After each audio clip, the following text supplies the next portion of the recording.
E aqui nós estamos reunidos para mais um desses nossos momentos do 4º Encontro Internacional de Direitos Culturais. E teremos esta tarde a palestra magna com o Dr. Frederico Barbosa. Para iniciar então esse momento, cujo título é Conflitos Culturais no Brasil, convidamos para presidir a mesa a professora Lara Fernandes Vieira.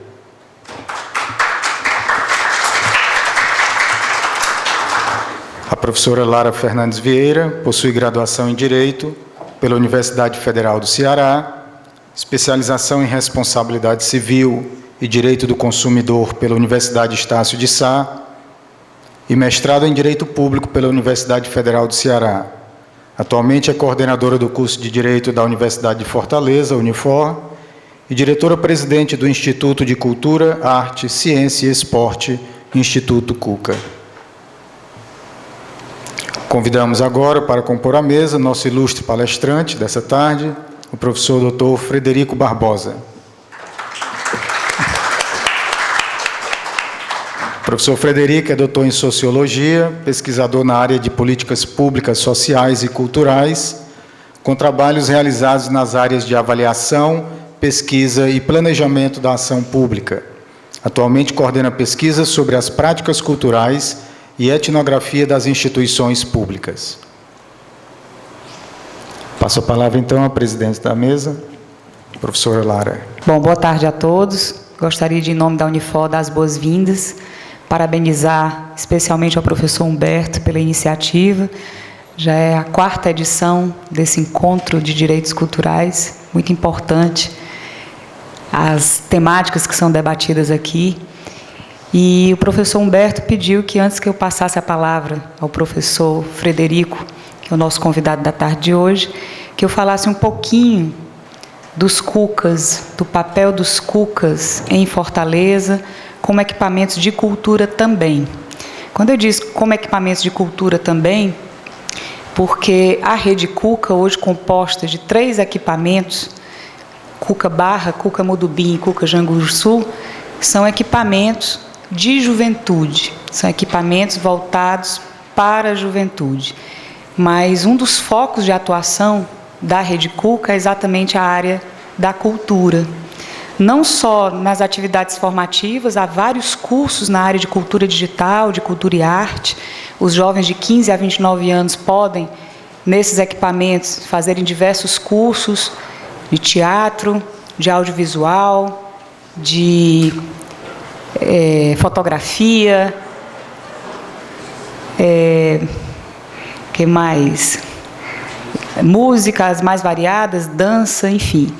Mas também a gente oferece para essas comunidades da periferia da cidade de Fortaleza, não sei se vocês repararam, né, mas os cucas foram estrategicamente localizados em bairros bastante emblemáticos, são bairros como Janguruçu, por exemplo, né, que é a localidade onde ficava o lixão da cidade. Então, são bairros de baixo IDH, de altos índices de violência, e esses equipamentos foram instalados lá exatamente para trazerem outra perspectiva, principalmente a população jovem, mas ele oferece para toda a comunidade a oportunidade de ter acesso à cultura.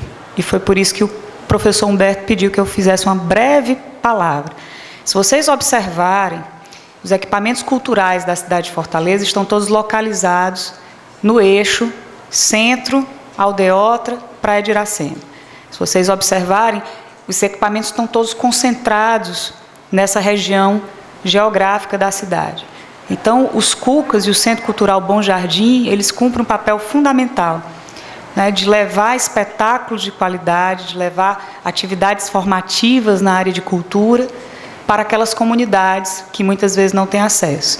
Eu já presenciei situações de pessoas que nunca tinham ido ao cinema e saírem emocionadas de uma sessão de cinema do Cuca Mudubim. Vi um senhor já de idade chorando da emoção que foi, pela primeira vez, ter tido acesso a uma sala de cinema. Então, os Cucas, eles cumprem esse papel importante, né? São equipamentos de juventude, é bom ressaltar, mas que cumprem um papel importante de oferta de programação de qualidade e de fomento também de desenvolvimento de atividades culturais nessas comunidades.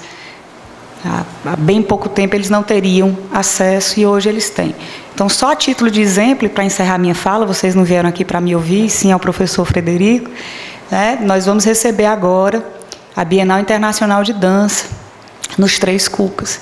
Então, a gente vai ter a oportunidade de levar espetáculos de altíssima qualidade, como foi o Jazz and Blues na época do Carnaval. O Jazz and Blues não só fez atividades formativas para os jovens dos Cucas, como se apresentou nos 3. Agora nós vamos ter a Bienal Internacional de Dança.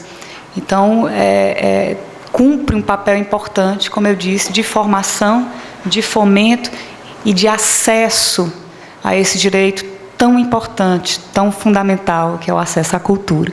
Então, eu encerro minha palavra. Quem tiver interesse, curiosidade de conhecer um Cuca, de frequentar, estou aqui na coordenação do curso de Direito, o acesso é muito fácil, por favor, me procurem, será um enorme prazer poder levá-los e poder compartilhar dessa experiência, que para a gente tem sido uma experiência fantástica, né? De você poder dar oportunidade a essas pessoas de ter acesso à cultura e de disseminar também a cultura. 207 bandas de Fortaleza se inscreveram para o festival de bandas independentes, promovido pelos Cucas, que vai ter a final lá no Centro Cultural Dragão do Mar. Então, é uma oportunidade também que essas bandas, né, que se formam nas periferias, de se apresentarem, e de se apresentarem, inclusive, na final, no Centro Cultural Dragão do Mar. Então, com isso, eu encerro minha fala. Eu queria só aproveitar a oportunidade para falar um pouquinho desse trabalho que ocorre nas periferias e de convidá-los a todos para conhecer. Então, vou passar aqui a palavra ao nosso palestrante, professor Frederico Barbosa. Seja muito bem-vindo. Aproveitem todos. Tenham uma boa palestra. Bom, obrigado, professora. Cumprimento ao auditório todo. Agradeço mais esse convite do Humberto, sempre generoso, carinhoso, a receptividade do Marcos. Sempre legal vir a Fortaleza. Bom, pessoal, eu sempre fico em dúvida sobre como começar e como acabar. Uma dúvida terrível, né? Eu vou tentar começar assim. Eu vou falar de conflito. Né? Tentar falar um pouco de método, de como analisar conflito cultural. Menos conteúdos, menos... Ontem a mesa foi bem interessante nesse sentido, né? A gente viu conflitos em torno do patrimônio, em torno da produção do cinema, não é? E as questões que envolvem o direito cultural e a realização do direito cultural, todos estiveram aqui ontem e viram, né? Minha preocupação hoje não é exatamente o conflito, porque conflito basta existir, né, Humberto? Então, é como descrever o conflito. Tá? E a gente tem na área da cultura algumas coisas que são interessantes. Inclusive, ontem teve uma palestra na parte da tarde bem interessante, uma fala na parte da tarde, que o conflito, às vezes, ele se invisibiliza, né? A gente tem uma cultura que, em muitos casos, mesmo a gente percebendo o conflito e a violência na nossa porta, a gente invisibiliza esses conflitos, né? E, em muitos casos, a pesquisa, seja ela acadêmica ou aplicada, ela tem uma tendência também a fazer essa invisibilização desses elementos, né? Então, eu vou falar um pouquinho, vou chegar no finalzinho, vou falar um pouquinho da questão do multiculturalismo. Vocês me lembrem, tá? Aquela coisa, eu comecei, não sei como vai acabar. Então, vocês me lembrem da questão do multiculturalismo e da interculturalidade, tá? Esse é o meu objetivo. Se não ficar muito claro, aí vocês peçam para eu ser mais assertivo. Bom, eu parti da seguinte questão, é de um livro de um sociólogo francês, que eu acho que é super legal para a gente começar. Ele faz a seguinte pergunta, o Alain Touraine: podemos viver juntos? E ele logo em seguida já responde: a gente já vive junto. O que quer dizer, que indagação é essa do Touraine? Touraine foi um sujeito que estudou muito os movimentos sociais na América Latina num determinado período. Começou estudando os movimentos obreiros, né, os trabalhadores na Europa, em especial na França, depois fez uma história de movimentos na América Latina. Tá? Bom, então, um sujeito sensível para demandas que vêm da sociedade, né?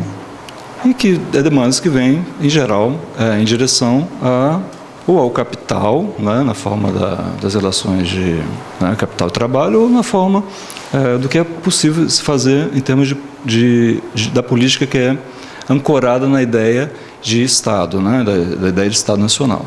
Tá? Então, eu tenho movimentos sociais e os movimentos sociais, depois a gente conversa um pouquinho sobre isso, eles têm uma mecânica especial, né, de demanda, né, de formação de identidade e de demanda de políticas em relação ao Estado. O que acontece no contexto onde o Touraine faz essa pergunta? É um contexto já de um certo esgarçamento da capacidade que os Estados europeus têm, dos Estados nacionais europeus têm, de acolher uma série de demandas sociais. Não é? Não só demandas dos movimentos sociais, tout court, em sentido geral, mas aquelas demandas de proteção social. Então, o Estado social vive uma crise terrível, os europeus têm um desenho de atendimento de demanda que é de Estado nacional e proteção social ampla, né, em função ou de welfares, ou de estados de providência, ou de estados sociais.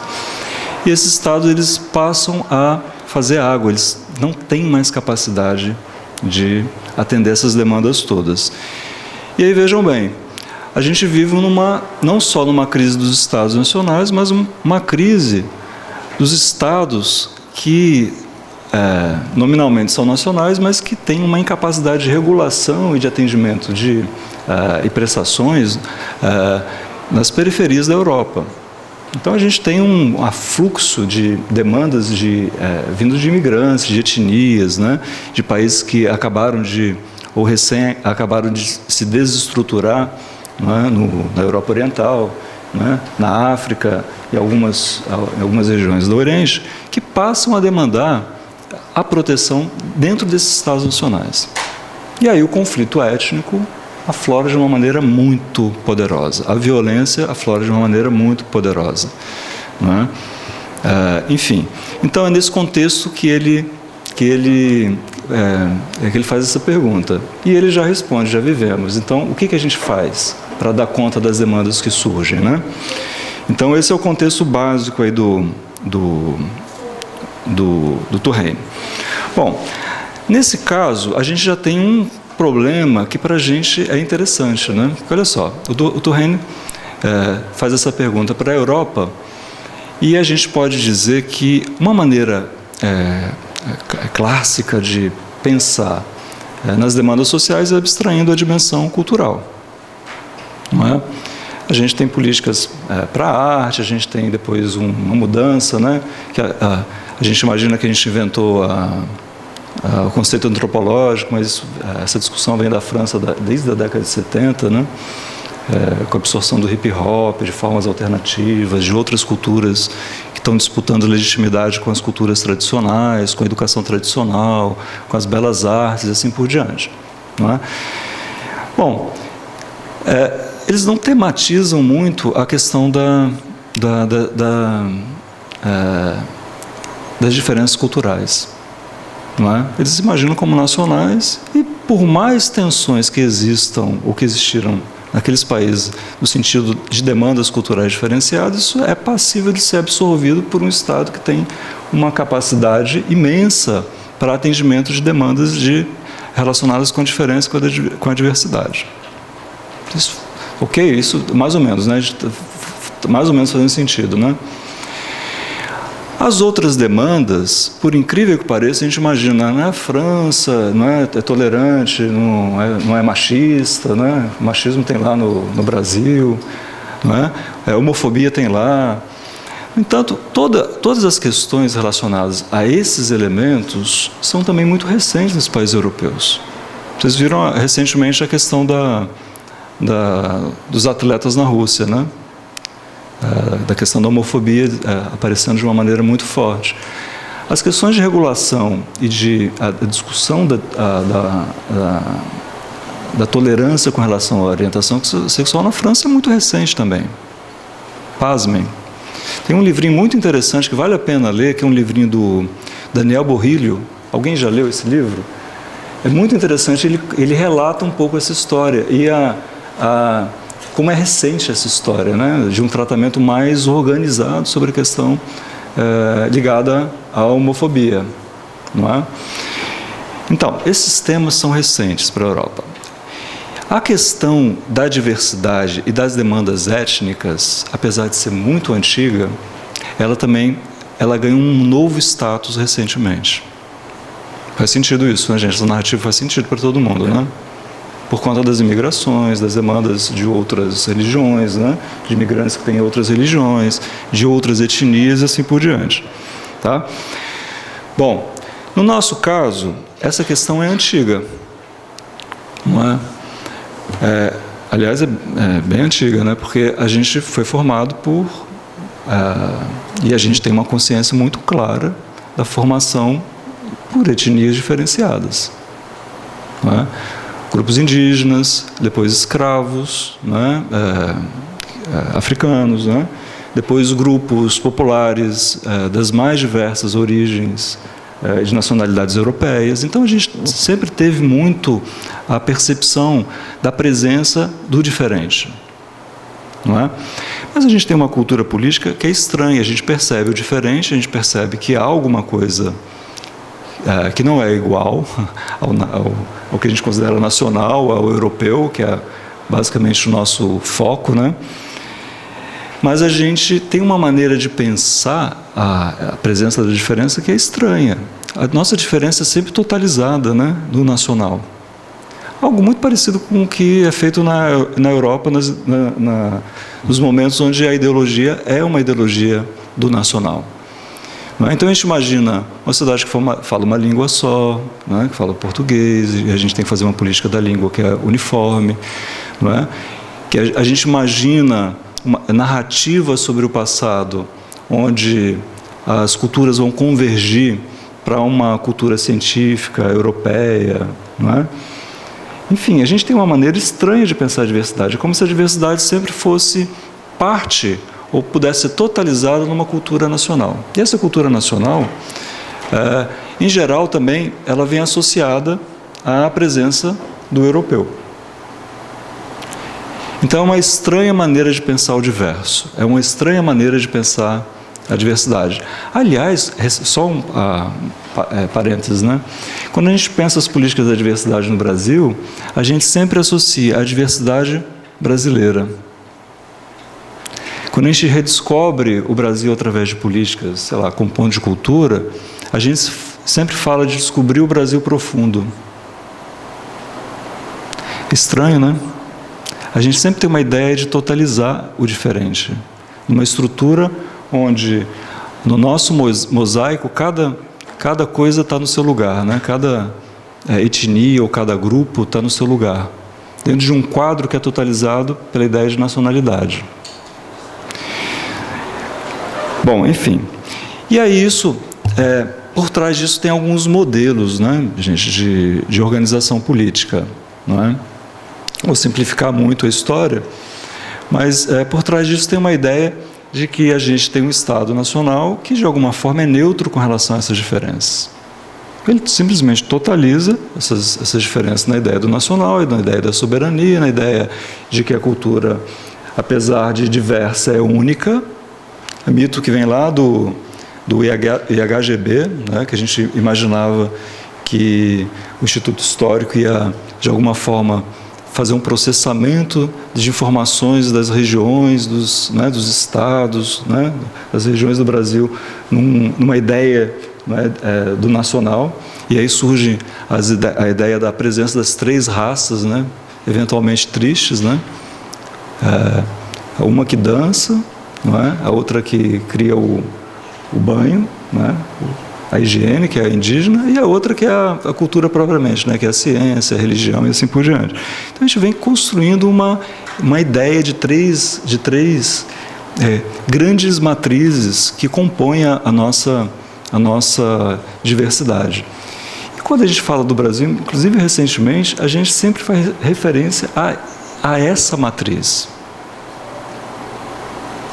O desentranhar o Brasil, de redescobrir o Brasil, significa redescobrir o popular, que em geral é europeu, a festa popular europeia, e, em alguns casos, redescobrir as culturas afro, com matrizes religiosas. Não é? Em outros casos, a gente até consegue tematizar a questão do quilombo. Não é? E, em outros casos, ainda a gente consegue tematizar a questão do índio em geral. Não é? Vamos lá, daqui a pouquinho eu volto a essa coisa toda. Então, como é que a gente olha o diverso? A gente olha a partir do Estado e a gente olha a partir de uma ideia de tolerância da presença no território do diferente. Faz sentido isso, gente? Vamos ver se eu consigo avançar um pouquinho mais sobre isso. Quando eu falo da presença de um Estado prestacional, por exemplo, eu falo em que termos? Eu falo que o Estado ele vai se organizar para prestar serviço de saúde, de educação, não é isso? Mais ou menos? De previdência. Vejam só, que interessante. É um Estado que está ancorado na ideia de direito social e todos os elementos que ele usa para fazer política vêm de uma ideia que é interessante, de Estado Nacional, formado de uma população, de um território, de indivíduos que têm direitos.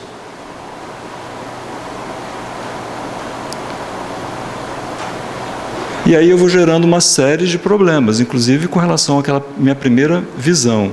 E o recorte, vamos lá, que é um mito, esse recorte das 3 raças, né, gente? Ou das 3 etnias. Mas, e o recorte étnico? E o recorte indígena? E o recorte afro? Onde que fica? Isso para não acrescentar o recorte gênero e o recorte orientação, né, sexual e outros recortes que são possíveis. Como é que a gente trata isso no Estado prestacional, que se percebe, que se representa como um Estado que faz prestações, às vezes para um coletivo abstrato, mas, enfim, para indivíduos? Como é que a gente traduz isso em políticas efetivas? Então, a gente tem um problema. A nossa descrição, então, ela adquire uma segunda camada, que a gente pode dizer que o Estado prestacional ele vem de ele existe dentro de uma matriz que tem uma série de pressupostos, mas são pressupostos que não dão conta das dinâmicas étnicas, das dinâmicas culturais e da prestação de serviços e de cuidados e de outras coisas nesse viés da cultura, das diferentes identidades, das diferentes etnias. Mais ou menos? Faz mais ou menos sentido? Estou aqui tentando... Bom, no final das contas, a nossa maneira de pensar a política com a Constituição agregou uma outra camada, que é interessante,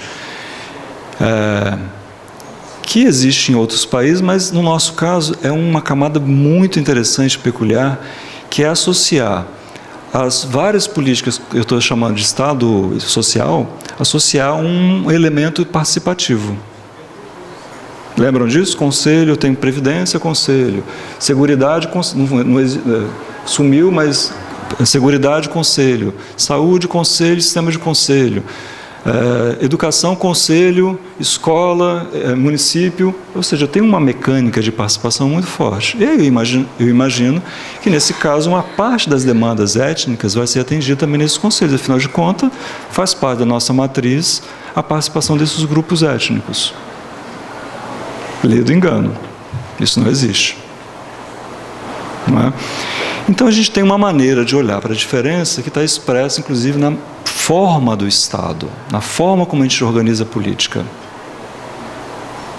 Tá? O conceito de multiculturalidade, ele, em parte, ele dá conta do reconhecimento dessa diversidade étnica.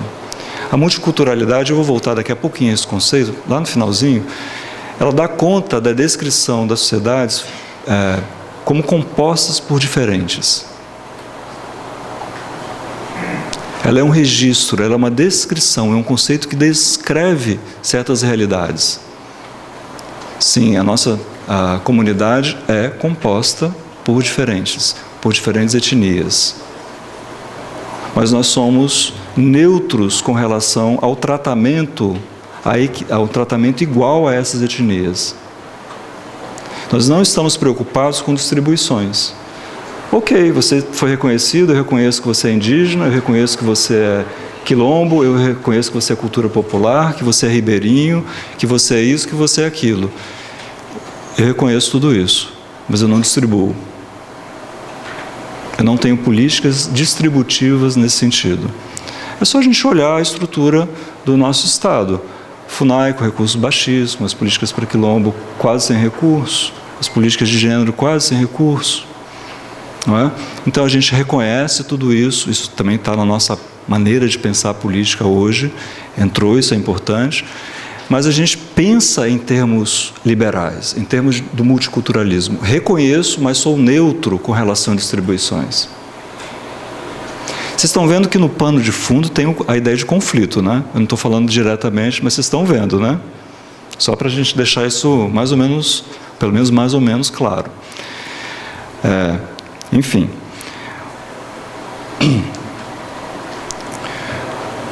Vamos lá, vou fazer um recorte aqui talvez mais método agora. Vocês estão vendo que eu estou usando uma unidade empírica de análise que é a etnia, que é macro, né? Matriz, né? As nossas 3 raças. Vamos lá. É difícil pensar em termos de matriz nessa generalidade, não é? É difícil fazer uma descrição empírica da sociedade brasileira a partir desses elementos, não é? O que a gente precisa para descrever efetivamente as camadas que invisibilizam e que visibilizam o conflito entre os diversos grupos e as diversas identidades que configuram o que nós somos enquanto brasileiros? Quais são os elementos analíticos que a gente precisa para pensar isso tudo? Tá? No final, eu vou voltar, me lembrem, a questão do multiculturalismo, da interculturalidade e a questão da política pública. Tá? Por enquanto, eu vou conversar rapidamente, porque também o tempo é curto, não é? Sobre algumas unidades de análise que são importantes para a gente. Uma delas a gente já viu, a gente já pensou um pouco nelas, que é a questão dos movimentos sociais. Como é que eu olho para o movimento social e descubro no movimento social o conflito? Quais são os elementos analíticos que eu preciso para perceber o movimento social e perceber como um espaço que, mesmo que seja pacífico, traz o conflito para a política? O clássico dos movimentos sociais é pensar o movimento social como associado à questão social, não é? Que é a questão do trabalho. Tá? Qual é a demanda básica de proteção e de prestação? A proteção do trabalho. Contra o poder do capital, contra o poder da empresa. Não é mais ou menos isso? Por que eu tenho direito social? Porque eu tenho uma assimetria de poder, capital, trabalho, e o Estado, de alguma forma, consegue normatizar e garantir direitos, proteção e qualidade de vida para aquele núcleo não é? Que demanda, que tem uma questão social envolvida com a sua vida. Número de horas imenso, não é? Ausência de proteção à mulher, trabalho infantil, trabalho adolescente, não é isso? Então eu tenho uma camada aqui nesse caso que é organizada em torno do trabalho. No nosso caso, a gente tem um problemão, né, gente, para pensar isso, porque eu imagino que o Estado social poderoso nasceu numa situação de proteção do trabalho e de um Estado com uma capacidade imensa de proteção das relações do trabalhador nas relações de trabalho. Agora, vocês imaginem uma sociedade como a nossa, onde a metade da população, hoje 8%, 12% é desempregada, uma outra parte está no desalento. A parte que trabalha, 50%, é precarizada, no sentido informal. A outra parte é absolutamente precarizada. Conflito, né? Estão percebendo? Apesar de sermos pacíficos, não percebemos o conflito. Isso é uma situação conflitiva imensa. Imensa. E eu estou excluindo aqui os recortes. É só a gente olhar os dados da exclusão das mulheres do mercado de trabalho. É só olhar os dados da exclusão dos negros e do salário médio dos negros no mercado de trabalho. É só olhar os indígenas. Eu acho que indígena não necessariamente a gente precisa pensar em termos de mercado de trabalho, mas quando entram no mercado de trabalho são altamente estigmatizados. É só a gente pensar na distribuição. Também acho que em alguns casos o critério renda é ruim, mas pensar nas distribuições de recursos para povos indígenas, para quilombos. Tem alguma coisa estranha no nosso Estado, que é pluralista, é um Estado protetor, mas na hora que a gente vai ver os recortes culturais, aliás, os recortes clássicos, né? Não precisa nem agregar os recortes étnicos aqui. A capacidade de proteção, a capacidade de lidar com essa diferença, com esses elementos, é bastante baixa. Conflito, embora a gente talvez não perceba como conflito, mas isso é conflito. Bom, outro elemento que talvez importante para a gente pensar em termos da unidade analítica, as relações de classe. Isso talvez uma visão muito ortodoxa, mas eu acho interessante a gente continuar pensando em termos de classe. Não é? A gente já viu um sistema de exclusão via mercado de trabalho. Quando a gente olha as classes, estruturas de classe no Brasil, a gente também vê o conflito latente. Logo de cara, os excluídos e os que têm trabalho. Não foi a nossa história do nosso estado de proteção? A gente protegia até a década de 70, meada da década de 70, só quem tinha trabalho.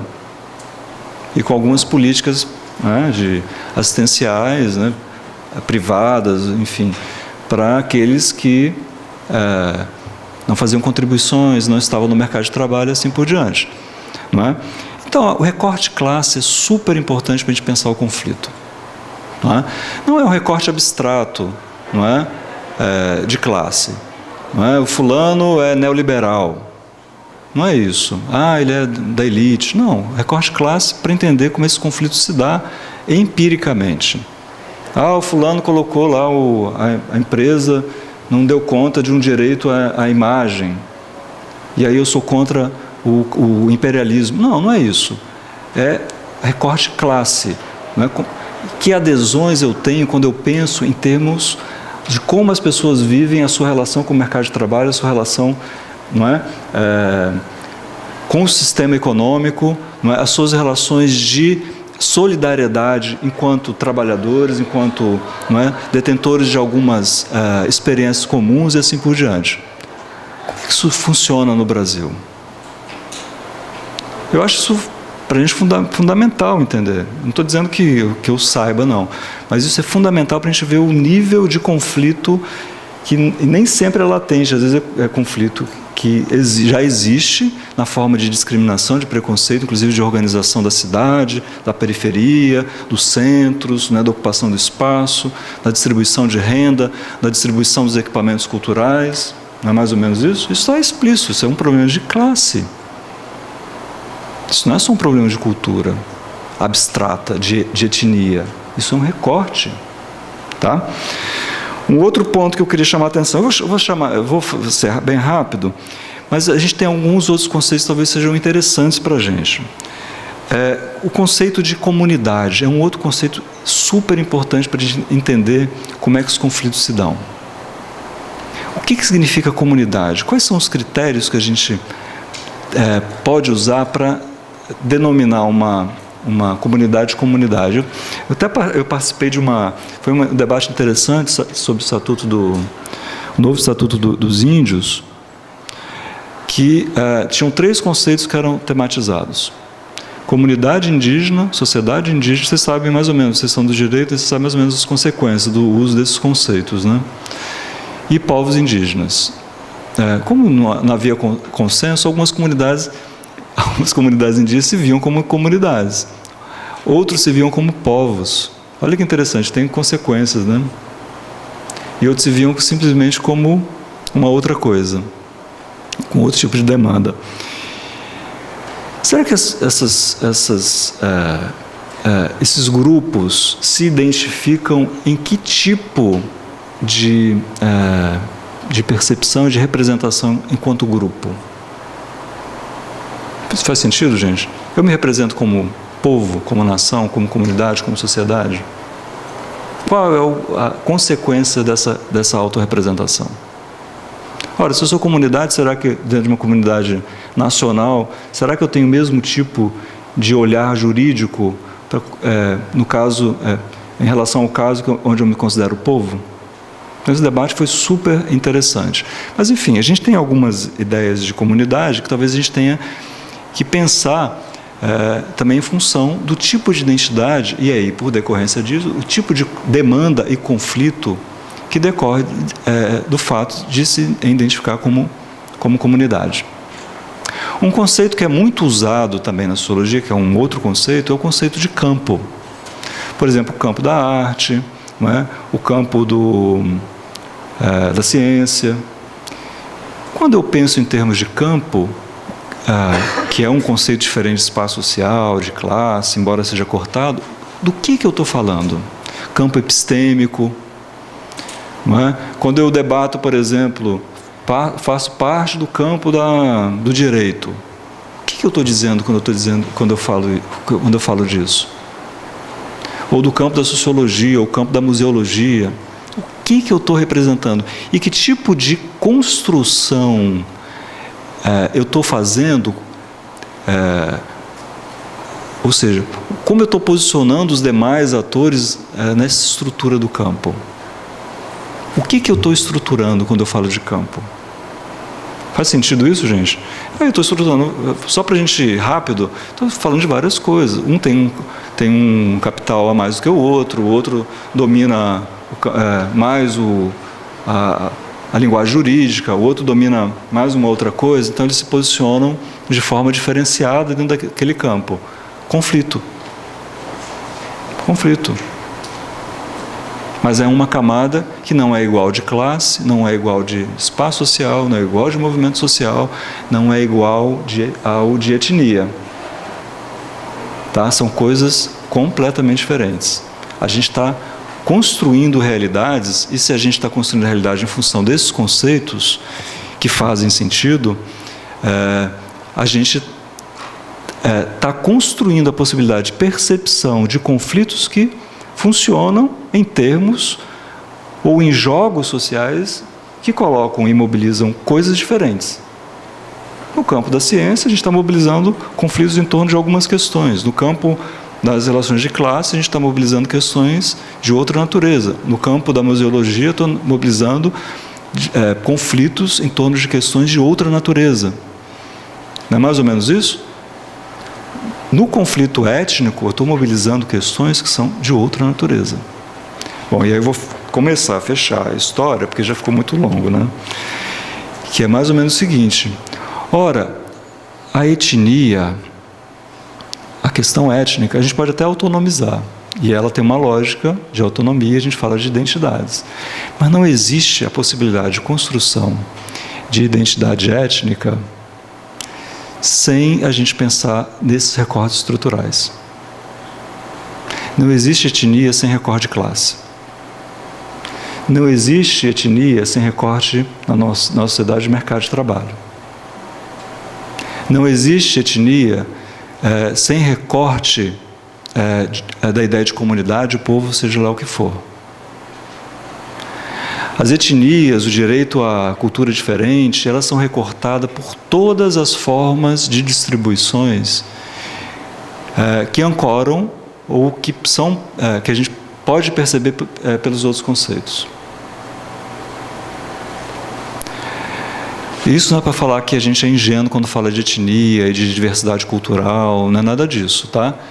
É para dizer o seguinte: o conceito liberal de pluralidade e multiculturalidade não dá conta de uma questão que é fundamental para a gente, que é pensar essas questões todas não nos termos do multiculturalismo e do pluralismo cultural, mas em termos da interculturalidade.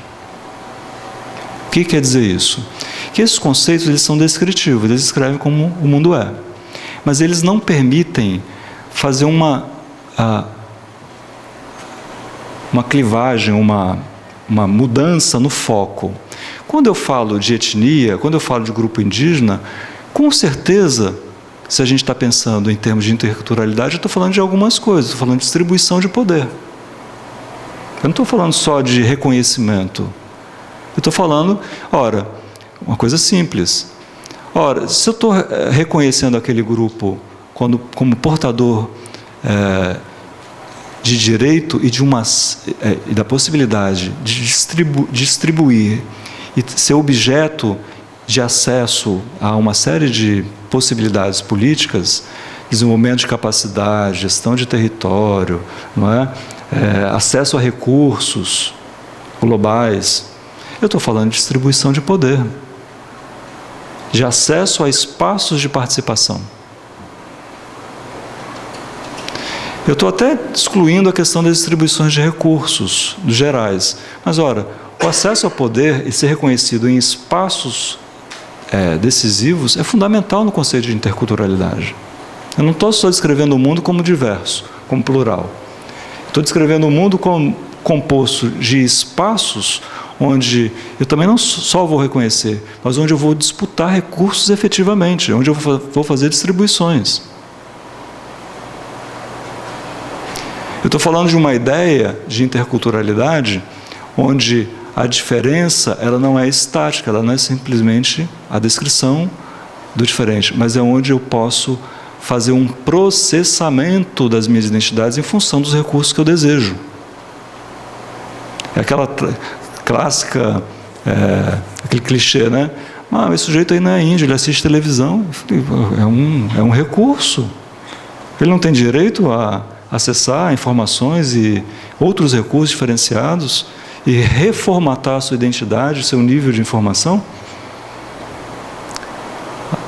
Esse espaço não é um espaço público, é mal regulado, é pouco público, mas não, um espaço público. Eu estou pensando em outros termos, eu estou pensando em termos da política pública propriamente. Então eu começo a última parte. Quais são os espaços efetivos de interlocução? Qual é o espaço efetivo da interculturalidade nos espaços de política pública? Eu já falei que eu acho que eles são recessivos, não é? A gente tem pouco esse recorte, não é? Da interculturalidade no espaço público. Isso é pouco tematizado. E não só da interculturalidade no sentido das etnias, mas no sentido das outras construções culturais, né? O louco, o negro, o índio, não é? Aquele que vai preso, não é? Eventualmente produzido, não é? Pelas produções sociais, vai preso, às vezes sem muita razão, enfim. Quais são os espaços de interlocução para esse tipo de sujeito, para esse tipo de ator social? Qual é o espaço e o nível de disponibilidade de recurso, que a gente chama de fundo público, para ser acessado por esses grupos, por esses recortes? Conflito. Que é conflito, não aparece, mas isso é conflito. Isso tem um resultado nas distribuições. Isso tem resultado no acesso a bens. Isso tem resultado na distribuição de capacidades. Isso tem acesso, isso resulta nas distribuições institucionais. Ontem alguém falou aqui acho que foi o Varela, falou das políticas de saúde, né? Eu achei bem legal, eu acabei de escrever um textinho, era um pouco isso, né? que era um pouco fazendo até uma crítica implícita ao Ministério da Cultura, né? Que o Ministério da Cultura ampliou bastante o conceito antropológico, né? E aí o Ministério tem uma fala sobre a política de saúde indígena. Acho tão interessante. Assim, tem fomento, tem edital, né? Eu acho isso é muito legal. A gente não estou querendo usar nenhum tom crítico, apesar de ter enfim, às vezes eu tenho vontade, mas não é o caso. Mas a gente não tem uma fala para dizer que eu tenho uma simetria de poder nas relações de médico, enfermeiro, equipe de família com o indígena, que não é tematizado em termos de política pública. Estou falando só que tem que processar a ideia de direito cultural quando eu faço política. Não, eu tenho que fazer um processamento de política, é operação concreta. Não dá para ter um enfermeiro que não tem a menor sensibilidade para o conhecimento tradicional. Não é? Ou como a gente gosta, né? Na prática, as coisas se resolvem. Tem um conflito e tal, e vai ser resolvido lá na ponta. Não dá para imaginar que um agente público não tenha a menor percepção de que ele está num espaço de conflito cultural. Isso não é só contrapor um direito ao outro. Por que eu estou dizendo isso? É para a última parte. Como é que eu imagino a política pública? E aí, para trazer um pouquinho para o nosso, enfim, para o nosso tema, que é direito e política cultural, e isso está envolvendo conflito, né? Eu imagino a política pública, e para pensar a política pública, eu imagino que isso é importante, como um outro espaço empírico, uma outra unidade empírica, composta de 4 componentes, no mínimo. O componente cognitivo, e a gente discutiu muito isso ontem, hoje, enfim. E aí, nesse componente cognitivo, estão as representações, o que a gente acredita que é bom para a política, não é? As nossas crenças, né? Enfim, alguns axiomas sobre a política, direito, tem que distribuir, tem que ter emprego, enfim, a gente tem um repertório de construções, de representações sobre o que a política deve ser. Mais ou menos, a gente concorda com isso? Então, eu falava de política previdenciária, do que eu estou falando? É uma política da seguridade, então ela entra em alguns critérios de elegibilidade, você vai ter acesso ao direito, a uma transferência, a um benefício, a uma aposentadoria, assim por diante. Não é mais ou menos isso? Isso tudo é uma produção de significado. Tudo bem? Eu protejo. É isso que a gente está dizendo quando tem uma política de previdência. E protejo em certas situações. Não é mais ou menos isso? Então, eu tenho uma representação, eu digo o que eu faço e eu digo em que direção que eu vou fazer.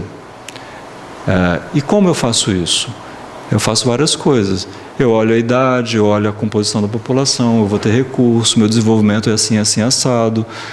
A gente está mudando a pirâmide etária, então eu vou ter uma demanda muito grande por recursos previdenciários, então eu tenho que reduzir o benefício, eu tenho que gerir os recursos pela manipulação das idades. Então, o que eu estou falando? Estou fazendo escolhas. Faz sentido? Estou fazendo escolhas. E eu não estou usando nenhum critério ético, não estou usando nada disso, estou usando só... Enfim. Então, eu tenho, na política, representações, eu tenho um campo cognitivo e eu tenho hipóteses práticas. Eu digo para onde eu vou. Isso é uma produção de significação. E eu não estou dizendo nada, por enquanto, para onde eu vou em termos de cultura. Eu estou dizendo que isso é uma cultura, que isso é uma produção de significado. Mas eu estou excluindo uma série de elementos que são próprios da cultura.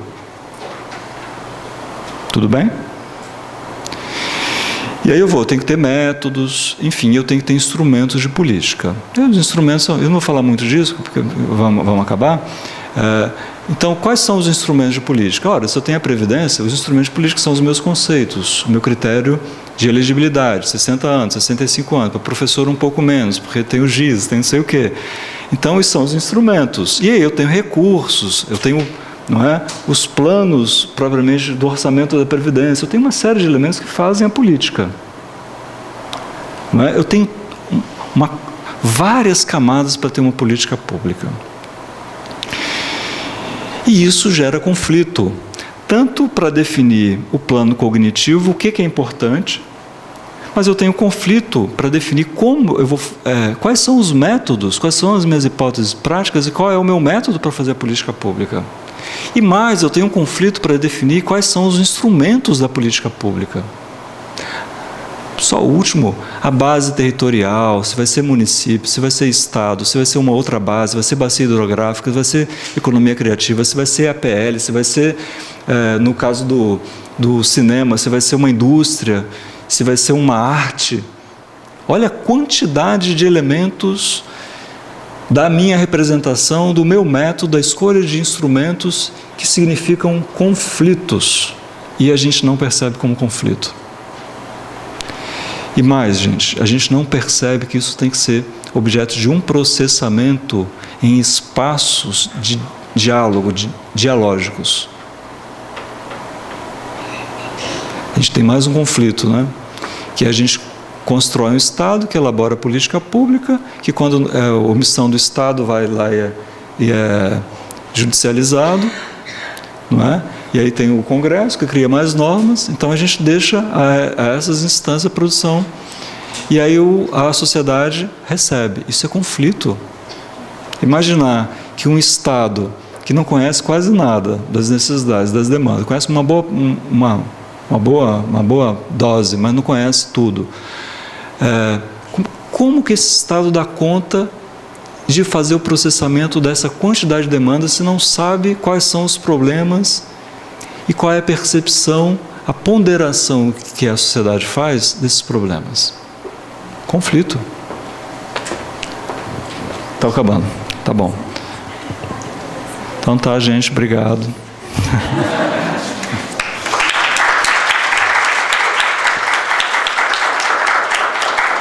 Queria agradecer a palestra do professor convidado, professor Frederico Barbosa. Importantíssimas as reflexões que foram feitas por ele. Estou aqui com a mente cheia de indagações, mas me fazendo valer da prerrogativa de presidente de mesa, queria lançar mais uma provocação. A gente falou aqui de conflitos culturais, mas de que modo a cultura pode ser também um elemento pacificador? De que modo a cultura pode contribuir para pacificar ou para minimizar os conflitos sociais? Então, fica aí mais essa provocação. Nossa, bom, né? Assim, acabar e logo começar de novo, né? Ó, eu Ele acho, vai ser bem breve. Eu acho o seguinte, eu acho que talvez a gente não deva pensar em uma dicotomia, paz e conflito. O conflito aqui é potência, não é? Então, quando a gente fala, por exemplo, de levar a cultura para um espaço onde a cultura é um mediador, né, um agenciador de possibilidades de emancipatórias de um determinado grupo, né, que a cultura leva capacidades, ela pode fazer uma mediação de carências com capacidades. Então, eu posso capacitar para o mercado de trabalho, eu posso oferecer habilidades, eu posso oferecer recursos.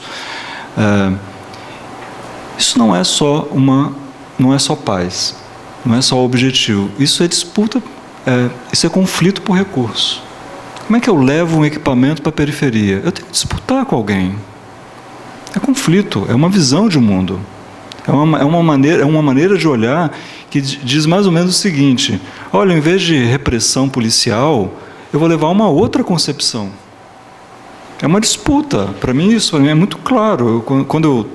Alguns momentos que eu trabalhei com segurança e com polícia, isso é muito claro. A disputa sobre a representação da periferia, a representação do excluído, é muito clara. Para não tem solução. O sujeito lá da periferia é objeto de uma vigilância e de tolerância zero. Para o outro, não. Para o outro, é um espaço de direitos humanos, é um espaço de distribuição de uma série de ativos e de capacidades. Enfim, eu estou disputando visões de mundo, eu estou disputando concepções de política pública. É conflito. A própria política da paz, ou a política que usa a cultura em função da paz, é conflito. Eu não tenho a menor dúvida disso. E em levando essa série de elementos, outros elementos conflitivos aparecem, logo de cara. O que eu faço, como eu faço, para quem eu faço, quem vem, quem não vem, que tipo de trabalho, chama ou não chama os grupos. Aí os grupos percebem, não, poxa, então, isso é uma política seletiva, também quero. Conflito. Eu acho o conflito e a percepção do conflito de uma potência transformadora imensa, não é? E eu acho que a nossa recusa, o nosso estilão de não perceber esses elementos todos como conflitivos, a nossa recusa do vocabulário da disputa, da luta, eu acho que em muitos casos atrapalha esse processo dialógico, esse processo de estabelecimento de espaços participativos. Não vou lá porque lá é um lugar todo mundo confuso, né? Lá todo mundo está brigando. Não, é um espaço onde as coisas vão ser definidas. Às vezes com tensão, às vezes com distensão, às vezes com mediação, não importa. O que eu estou defendendo aqui que é a ideia de interculturalidade mesmo. O espaço dialógico tem que existir, e o espaço dialógico tem que admitir que a diferença é ancorada em diferença, não é entre iguais abstratos, entre iguais em dignidade, mas entre pessoas que são diferentes, entre grupos que são diferentes, vêm de classes diferentes, vêm de lugares diferentes, vêm de trajetórias diferentes. Então vamos potencializar essa possibilidade, vamos potencializar essa ideia de que o conflito é altamente produtivo, ao contrário do que diz a nossa tradição, né, de evitação. Então a gente evita e faz políticas, não é, pró-índio, não distribui, eles não vocalizam. A escuta é uma escuta que é muito mais para minimizar o conflito e fazer muito pouco do que provavelmente para fazer distribuições, resolver problemas e, não é, fazer agenciamento de ações no território real. Então é mais ou menos isso. Então a gente não é concordância total. Eu acho que o objetivo é realmente pacificação, desde que não seja a pacificação de cemitérios. Isso é uma brincadeirinha clássica, né? Mas enfim, que admita o conflito como potência, como algo positivo, né? Infelizmente, pelo corrido do tempo, não teremos a oportunidade de ceder a palavra para outras perguntas, e que o ST 9 vai se realizar na sala B11, ok? Então, muito obrigado, bom trabalho para todos.